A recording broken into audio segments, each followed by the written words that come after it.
I'm often asked about cracks and what happens when a clarinet cracks.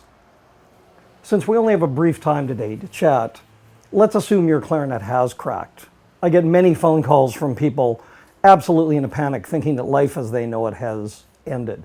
In fact, in many cases, when I've repaired cracks, I've noticed afterwards that the instrument is much better than it was before. And in many cases, it's because for a long period of time, there was a stress building up in the instrument. So with the body of a clarinet, you'll notice there are the tone holes drilled in various holes for tubes and other things. There are reliefs cut in for the tenons. But there's actually quite a bit of wood. We have several ways available to repair cracks, many more than in the past. In the past, they used big metal bands on the outside, which they shrunk. They looked unattractive, and they really caused some other issues.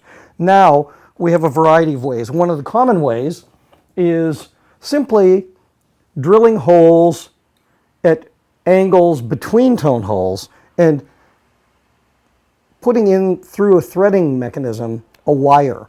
The wire is held in place with a very strong adhesive, typically with epoxy or with cyanoacrylate, which most people call super glue.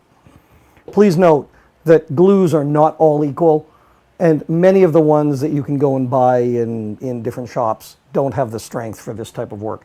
The other way, which is being used quite commonly now, is carbon fiber. This is basically like small strands of hair, almost like a violin bow.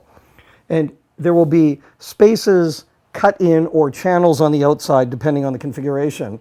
Then it will be wrapped and glued, and afterwards on a lathe or a milling machine, as the case may be, it will be machined down or off parallel with the surface. When it's well done, it's barely visible and it's unbelievably strong. If you could imagine, that strand could hold me up, all 110 pounds of me, with that. The beauty of this is it still allows the wood to expand and contract in a natural fashion, unlike a steel band holding it in, so the instrument can resonate. So if you do have a crack, I'd encourage you to go to whoever the best technician you can find in your area where you need to send the instrument, speak with them, take a deep breath. Chances are you're going to be just fine.